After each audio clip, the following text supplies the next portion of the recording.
What's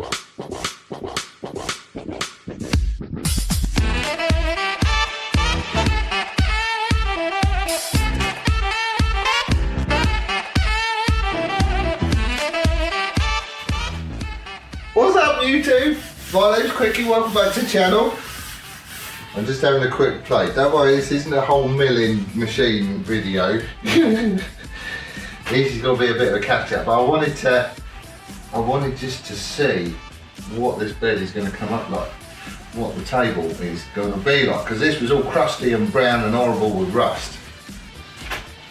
And literally all I've done is given it a wipe over with a Scotch-Brite and some WD-40 just to help it, just to see what it comes up like, and this is coming up a treat.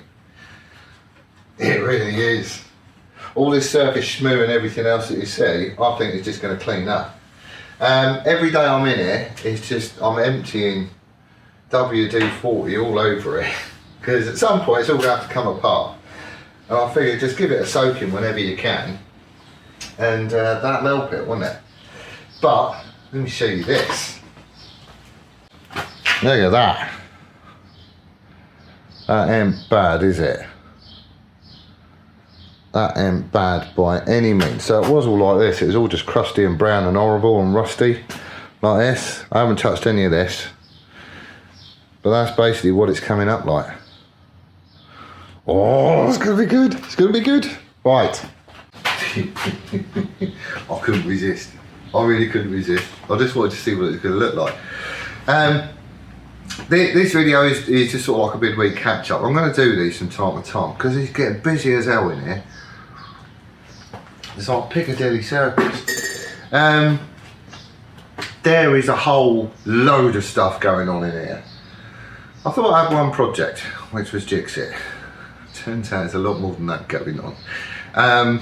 So every now and then I'm going to do one of these little catch up videos and just show you all the stuff that's going on in here, because my head is spinning. Where do we start?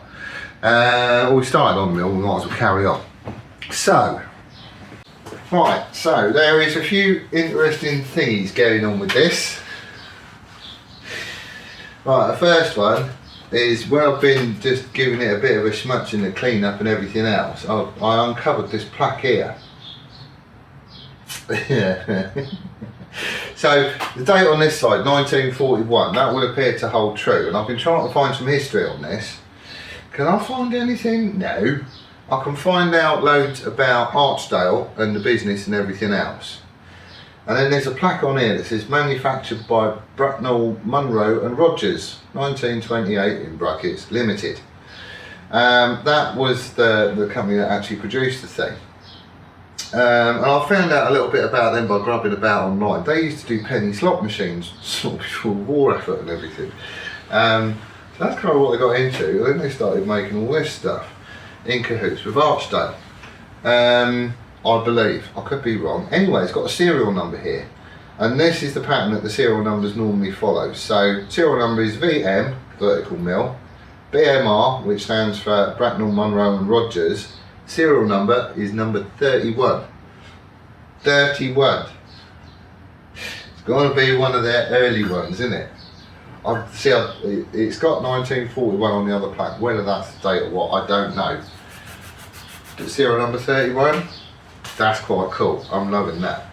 I have started poking about, like I say, just giving it a scrub up. I've noticed some odd things. When I was speaking with Doddy, he said it was a Morse taper 3. That's a Morse taper 3. If you shove it in, it all kind of wobbles about. And that's because there's not a taper in there. How weird is that? Having a look at it, I've had some telescoping bore gauges. You know, little snap gauge things that you can then stick a micrometer on, show it up there. I think it's just a straight shape. Straight up. And these weird little cutouts on here are like drive dogs, like drive keys. So we're going to have to change all that. Which also means the tooling that I've got is, I can't use it. I just can't use it. Do have a sneaky idea though. You're going to have to stay tuned for that, and I am going to be enlisting the help of Brett in the tool room, because the little lathe that I've got is not big enough to send this whole shaft through the headstock. I'll need a big lathe to do that, and I ain't got one. He has in the tool room though. But you'll see all that in another video. Everything to do with the mill is going to be in its own playlist. So if you don't want to watch it, you haven't got to. But anyway, this is starting to uncover a few bits and pieces. I ain't going to pull it apart yet, because I've got loads of other stuff that I'm doing. Moving on. Right, then there's Dixit, Steve-O's bike. This is obviously the main project and the thing that launched the channel and everything else anyway. Last time you was here, Steve-O was down as well, and he gave us a hand stripping it all down. So literally we're down to a frame. However, he left it with an engine in it. Then he buggered off. So more heavy lifting required to get the engine out and stick it on the bench. Steve-O's not around. There's a pattern emerging there. But anyway, this is obviously the next sort of big fabrication piece that I've got to do really. All this lot needs to be welded up and dressed up to a point. I ain't going to go potty, there is no point. You've got a breakaway frame in it, the welding's horrible, it's just there. But it is a frame. I need to put some earth points on this in various sort of strategic places. All this needs to be seam welded up. I don't know how much he wants to go to town with dressing it up. It's all going to get powder coated and stuff anyway. And a lot of this in here is just horrible. Why is there always a band that goes past when I'm chatting? He normally stops outside and revs it a bit as well. Gimp. And there's a couple of other changes. These little supports and stuff that are shoved on here for the all cooler surround, they need to go because we ain't going to use them. So I'm probably just going to plate this in and do like a taco gusset on it. I don't know. And obviously these little standoffs for hold the bottom of the oil cooler, they need to go and get changed because we're going to be running with a stock oil cooler. Haven't heard a peep out of Steve-O since. I'll get you one, I'll get it sorted and get it down to you. I haven't seen it yet. But anyway, there's loads of work I'm doing on this frame. So this is what I'm going to be sort of doing over the next week or two anyway. I'm going to do, I'll cover little bits and pieces of it. I ain't going to, it's just welding and dressing up. That's going to be boring to you as anything. So I'll get all this done and then we can come back when it's all sorted. And I can show you what we've done and I can get it off the jack to get powder coated. So that'd be alright, wouldn't it? That'd be fine. There is a fair amount of welding to do on it though, it has to be said. Oh, the other thing on this frame has always been a bit, and it's another reason why I don't like breakaway frames, is that getting this thing in is a bloody nightmare. And the bike's always been that way. But it's just, it doesn't just slot in and bolt up. You have to growl at it and make it fit. So when I come to do the frame on Asbo, he's getting a proper frame and it's going to look different to this one. Oh, speaking of Asbo, right, Asbo is currently hiding over there behind the welding table. And I'm getting set to do a front end swap on him. Got the pin out. This is the old Bandit one that you saw in the other video. I've given it a quick clean up and so, it's come up all right there, really. I ran some beads of weld around it, and then Brett is in work. I don't know, can you see this? You probably can't see. Anyway, I ran a couple of beads of weld around it and took it into Brett, and he's had it on the grinder at work and he's dressed it down to the size to go through the bottom yoke that comes off the Daytona. So this should now just get pressed into that. We still need to machine the underside of the yoke because the yoke is physically thicker. So that little hole needs to be a bit deeper, so this can go into it further. And then basically the yokes is sorted. So we're getting a bit closer to doing the front end swap.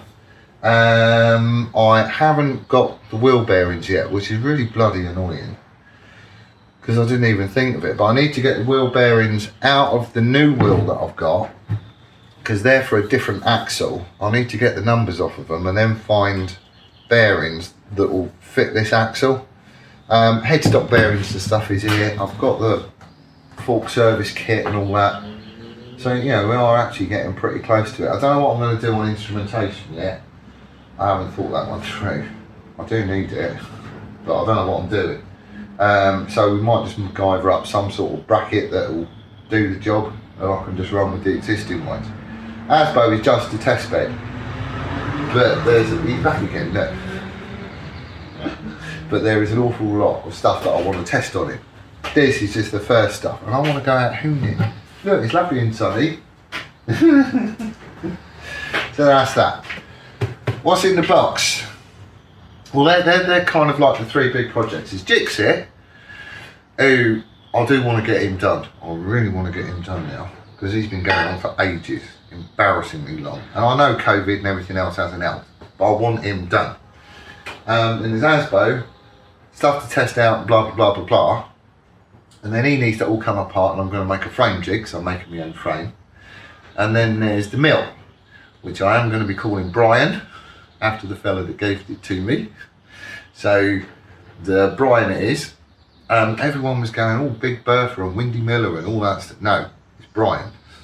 Doddy is the man, Brian is the machine. So anyway, we've got that to pull apart, but I'm going to need that to do the frame jig and various other bits and pieces. So you can see where this is going, which is why I'm chipping away at all sorts of stuff. They're the three main projects. Then I've got general run-of-the-mill stuff. You see that pile of stuff down there? I don't know if you can see. I'm making more hangers for my own little business. I've done all the other bigger jobbies, but I'm running low on them now. So I need to keep chipping away. I'm in here basically every morning until I go to my welding job. And it's just a case of, you know, doing bits and pieces on pretty much everything really, trying to get everything done. I need like an extra day a week. What's in the box? I hear you cry. Well, last MOT on the van, I said the brakes was a bit skinny. I've been up to Manchester and back with an awful lot of weight in it. So I probably need to change it. I ain't going to show you this, there is no point, it's a van. I've bored you to tears with it already. But in here I've got a complete set of calipers, discs, pads, basically the whole 9 yards. I need to get that swapped on the van at some point. So, you know, it is what it is. This thing is a RCD, or, oh sorry, RCB. Basically every time I spark the welder up, quite often it trips, and that's because they've got a Class B breaker in the panel, and it really needs a Class C. But stupidly, I have no chance to fit it yet, because I've been too busy welding. And walking up and down, keep flipping the trick.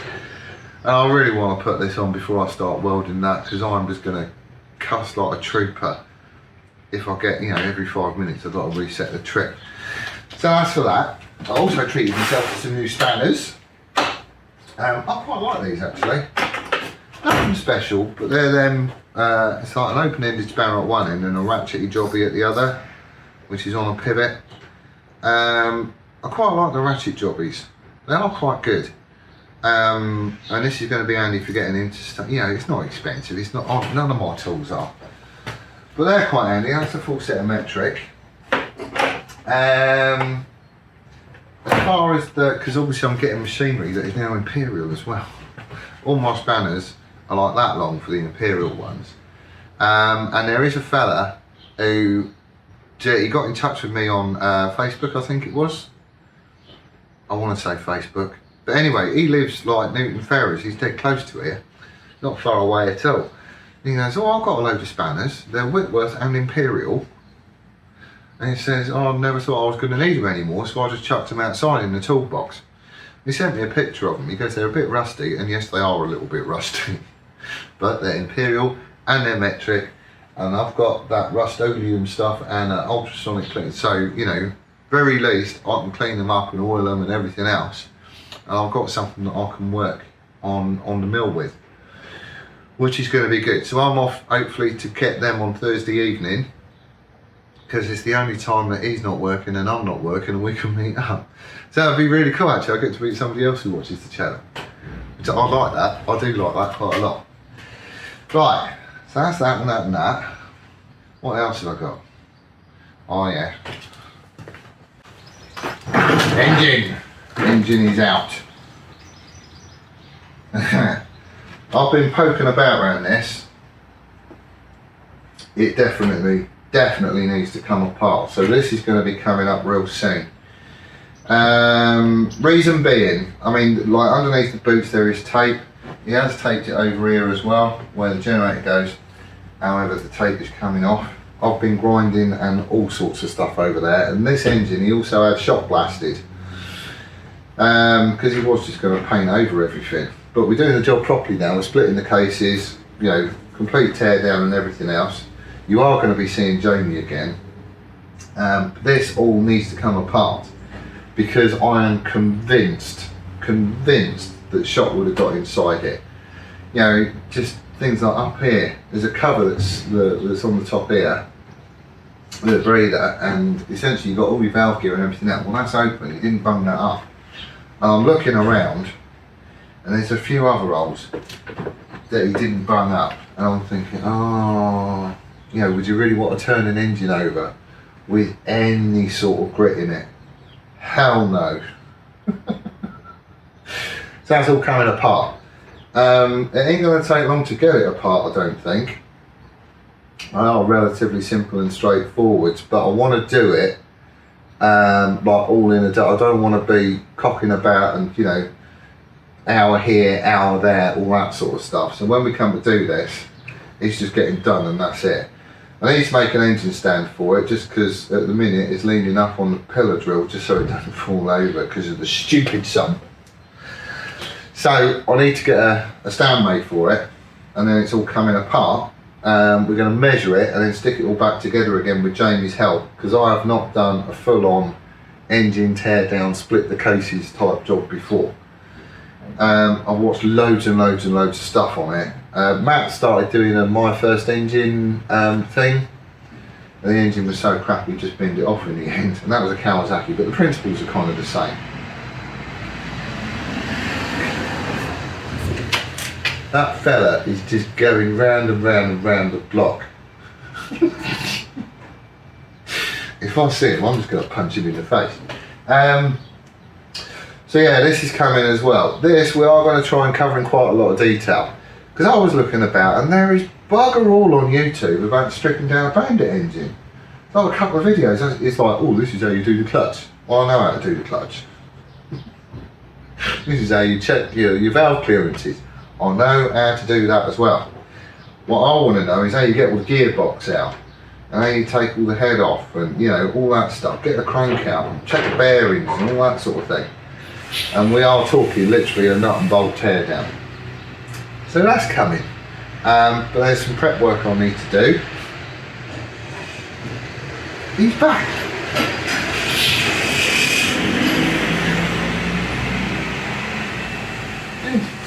I reckon his job is to drive up and down the yard.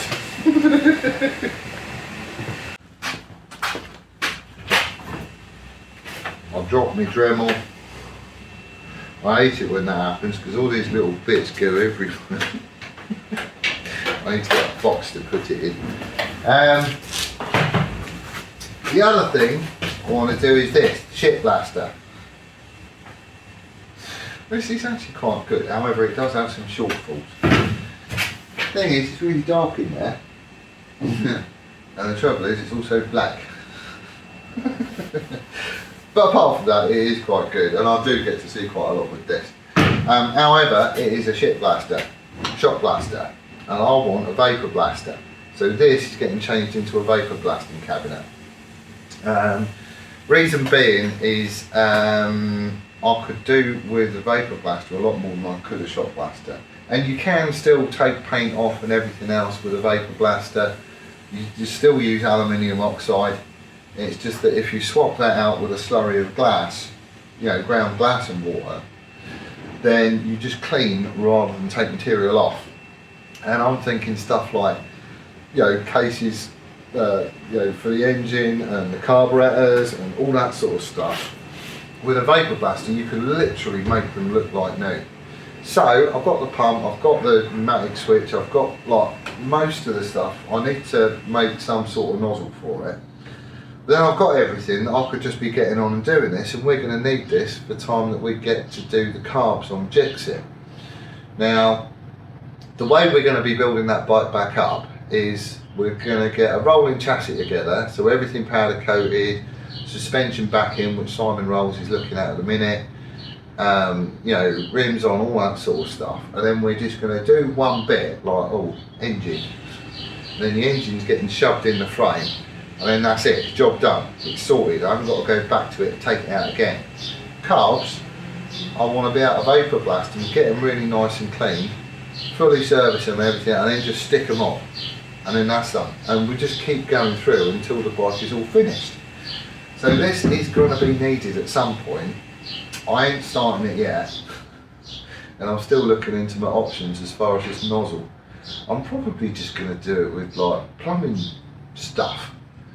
Because that looks like it'll work, like a Y inline filter thing. I could do it. Pump air in one hole and water and slurry in the other one. Put a nozzle on it, job sorted. I need to make up a tank and various other bits and pieces, but that's easy. So that's another project that's coming. It's not really a project, but this is my very grubby parts washer. It is horrible. But all the paint and everything else is just coming off of it. All the powder, or whatever it is. I think it's just paint. I'm pretty sure it's just paint. So anyway, I need to pull all that apart, get it into Jack. He's just going to shot blast it for me and powder coat it, and I'll stick it back together again. I do quite like the idea of getting a bigger one. I could do with something about twice the size of that, if I'm honest. So I might have a grub about and have a look, see. Because, you know, they're not expensive, and I could just have like a tabletop one, because this is all going to move anyway.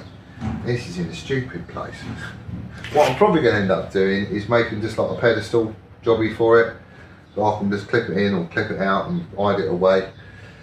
Because when we come down to doing polishing and everything else, this is just going to throw stuff everywhere. And here is just a stupid place to have it, basically. So this is going to get shifted as well. I have got a bigger one. So if I just make up like a snap base type thing, you know, I can switch them in and out as and when I need them for whatever I need them to do. This is mostly just a polishing wheel. I've got this Scotch-Brite and a stone on it, just, you know, because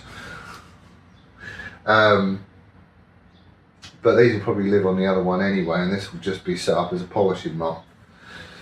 So anyway, there's that. And then there's Chuck Norris. Jamie has sorted me out, as you saw in the other video, he sorted me out a whole load of electronic wizardry and all sorts of stuff. He's got an inverter as well. So we're going to be wheeling him in at some point to do a couple of things. Needs to sort out the reversing switch, but then he's also going to put all that other stuff in, rewire the motor that's in it to 3-phase, because you can have it either a single phase or a 3-phase motor, and we're going to run an inverter on it and try and get some of the torque back that I'm missing on this. So Chuck Norris, at the minute I'm limited on the speeds that I can use him. I can't use the really fast speeds to get a really nice finish, and I can't really use the really slow speeds for single point thread cutting, just because it don't like it. So we're going to make those changes, and I should get the full range of operation back on it. So this is another little project that's on the go as well. Yeah, it's alright just for turning stuff, and I did all the foot pegs and collars and spacers and all that other stuff on it. It works really, really well, and it's all dead repeatable and everything else. So yeah, I'm quite glad I didn't have to shift it over there, just because then I would have had to go through and set it all up again, just in case anything's, you know, moved or twisted or anything. But Chuck is getting quite a major upgrade as well, it has to be said. that is going to be covered because I know there's a few people interested in it. But again, here's something else I've got to get done. There is lots and lots of stuff going on, and you don't get to see hardly any of it. Just the little bits I put in the video. I do like how he's done that, that's cool. So anyway, what am I going to be doing?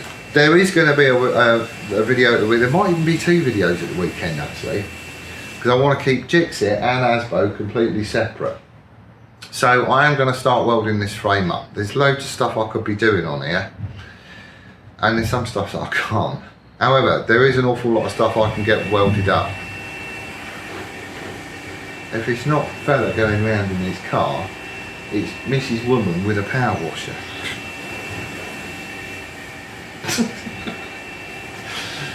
So anyway, there's loads of stuff I can get welded up on the frame. I'm going to be doing that next. Cutting a couple of tabs off at the front, dressing it all up, blah blah blah blah blah. Just try and make it look a bit prettier than it does at the minute. I can't do all of it without the oil cooler, which Steve-O hasn't gotten, and those bottom mounts that I made. He's back. The bottom mount is going to have to change when he does get me one.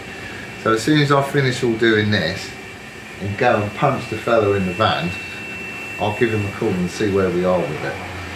Asbo, now that I've got the steering stem sorted, there's a little bit of machining required on the bottom yoke, and then basically the yokes is there, it will all go together, which is cool. So I might even carry on with Asbo this week as well, because I've got all the service kit and everything else for the forks. You know, we could put a proper dink in that, because I want to get Asbo back on the road. I want to play, basically. So, you know, we'll just have to wait and see, basically. But there's going to be those 2 things that I'll crack on with this week, and you'll see that end of the week, beginning of next week. So that's all good. You still get your videos. You might even get an extra one. And all this other stuff will just like happen in the background. I just thought I'd mention it today. But there you go.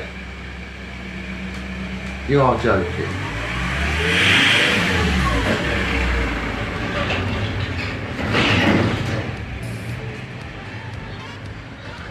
Oh, the things I have to put up with. This is why making YouTube videos takes twice as long as just getting on and doing it. But anyway, that's where I'm leaving it before anybody else comes past the front door. And we will see you again on the next one. Laters!